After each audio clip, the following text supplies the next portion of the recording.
Hello दोस्तों, नमस्कार। आज हम कक्षा 11 के भूगोल के अध्याय 1 को पढ़ेंगे, जो कि है भूगोल एक विषय के रूप में। तो जैसे अभी तक आपने देखा होगा कि जो हम भूगोल पढ़ते आए हैं वो हमने एक सामाजिक विज्ञान पाठ्यक्रम के रूप में पढ़ा है। लेकिन अब आप एक भूगोल एक अलग से एक विषय के रूप में पढ़ेंगे। जैसे हम सभी आप जानते हैं, हमने अभी तक भूगोल का जो अध्ययन किया है वो एक सामाजिक विज्ञान पाठ्यक्रम के रूप में किया है। लेकिन अब आप भूगोल जो पढ़ेंगे वो एक स्वतंत्र विषय के रूप में पढ़ेंगे। स्वतंत्र विषय के रूप में पढ़ेंगे इसमें पृथ्वी के भौतिक वातावरण, मानवीय क्रियाओं एवं उनके अंतर प्रक्रियात्मक संबंध के विषय में जानकारी प्राप्त करेंगे। अब यहाँ पे आप एक प्रश्न पूछ सकते हैं। अब आप यहाँ पे हमारे मन में आपके मन में एक प्रश्न उठ रहा है कि या हम ये कह सकते हैं कि आखिरकार हमें भूगोल पढ़ना क्यों चाहिए। हमें भूगोल वो पढ़ना क्यों चाहिए। तो देखते हैं हमें भूगोल क्यों पढ़ना चाहिए। हमें भूगोल क्यों पढ़ना चाहिए। भूगोल आपको विविधता समझने तथा समय एवं स्थान के संदर्भ में ऐसी विभिन्नताओं को उत्पन्न करने वाले कारकों की खोज करने की क्षमता प्रदान करता है। इसका मतलब क्या हुआ? मतलब ये हुआ है कि हम सभी लोग वो धरातल पर रहते हैं, अर्थात धरती पर रहते हैं। हम अपने आसपास के संसाधनों पर निर्भर रहते हैं। मतलब ये है, यहाँ पे बताया जा रहा है कि अभी तक जो भूगोल पढ़ा था वो सामाजिक विषय के रूप में पढ़ा था, या हम ये कह सकते हैं कि शुरू से जब से ये पृथ्वी बनी है तब से अभी तक कई प्रकार के चेंजिंग आए हैं, कई प्रकार के बदलाव आए हैं। उसको हम समझेंगे। जैसे देखा होगा आदिम समाज में जो आदिवासी लोग होते थे, जो आदिम जो समाज होता था, वो अपने भरण पोषण अर्थात खाने पीने के लिए पौधों पर आश्रित रहते थे, पशुओं पर आश्रित रहते थे। ठीक है, क्योंकि उस समय आग का आविष्कार नहीं हुआ था। अगर कपड़ों की बात की जाए तो वो कपड़े कपड़े तो उस समय होते नहीं थे। अगर तो उसमें क्या होता था कि पेड़ के पत्तों से वो अपने आप को ढकते थे। ठीक है, उस समय से लेकर के अभी तक का अर्थात समय बीतने के साथ हमने तकनीकों का विकास किया। जैसे भूमि है, मृदा, जल का उपयोग करते हुए हमने अपने आहार को उत्पादन प्रारंभ किया। हमने अपना भोजन तैयार करना सीखा। अब आप भूगोल के छात्र रूप में आपको धरातल पर इस पृथ्वी पर विभिन्नता वाली सभी सत्यों के विषय में जानने के लिए उत्सुक होना चाहिए। मतलब ये सभी कारक, ये सभी क्रियाएं किस प्रकार से होती हैं, क्यों होती हैं, कैसे होती हैं, इन सभी प्रश्न को जानने के लिए आप उत्सुक हैं। आप जानते हैं, हम सभी जानते हैं कि भूमि एवं लोगों से परिचित हैं। भूमि अलग अलग जगह पे अलग अलग प्रकार की भूमि पाई जाती है। फिर भी समय के साथ होने वाले परिवर्तनों को समझने में आप रुचि रखते होंगे। ठीक, तो यहाँ पे हमने समझ लिया कि भूगोल क्यों पढ़ना चाहिए।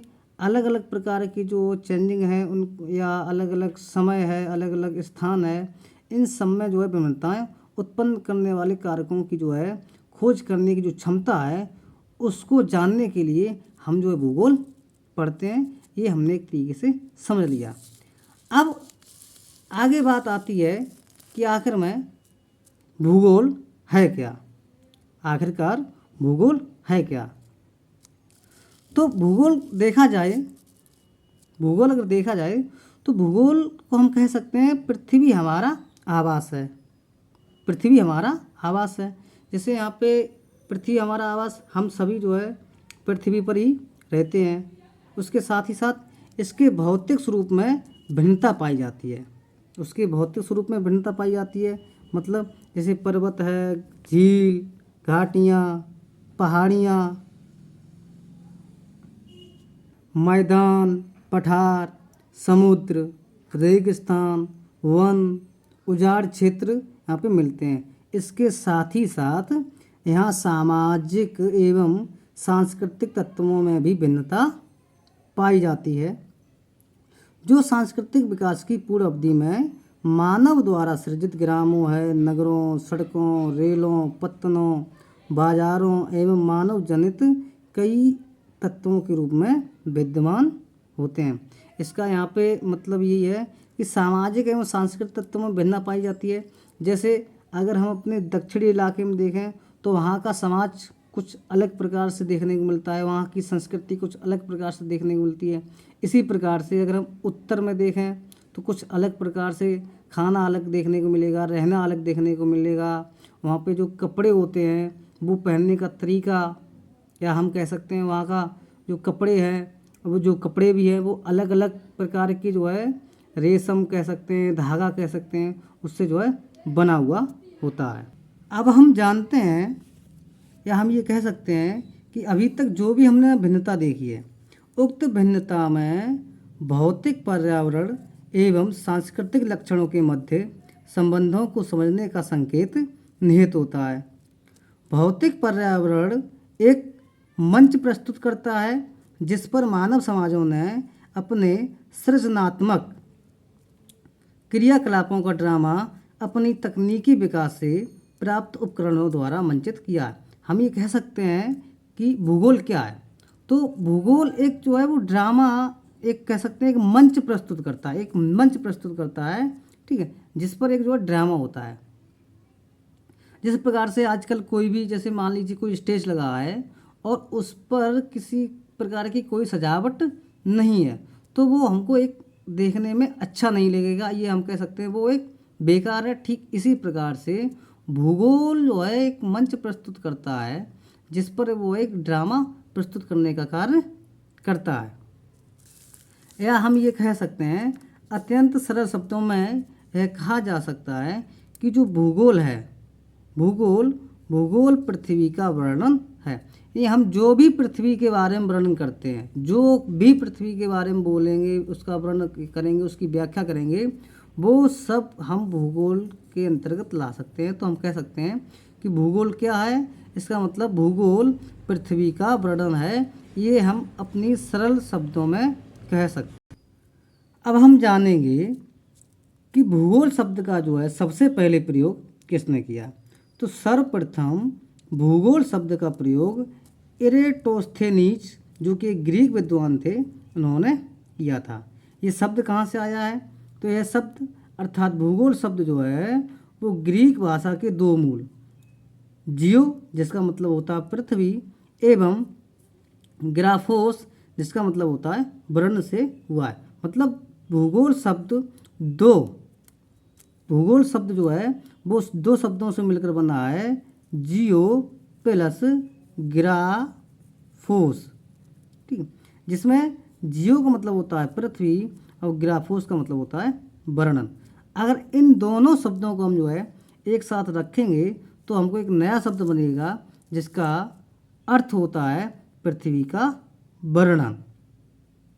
तो हम कह सकते हैं सर्वप्रथम जो भूगोल शब्द है वो इरेटोस्थेनीज ने जो दिया है, क्योंकि ये ग्रीक विद्वान थे, और ये जो शब्द भूगोल है वो दो शब्दों से मिलकर बना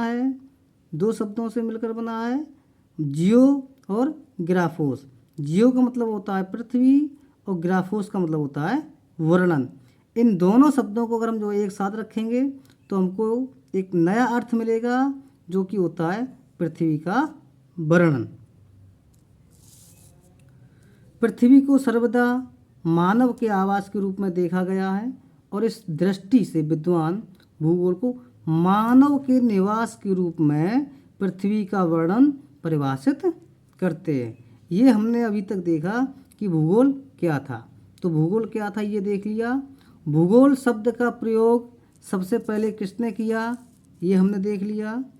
भूगोल शब्द जो है किस भाषा का शब्द है, तो ये एक ग्रीक भाषा का शब्द है जो कि अलग अलग दो शब्दों से मिलकर बना है, ठीक है, जिसका अर्थ होता है पृथ्वी का वर्णन।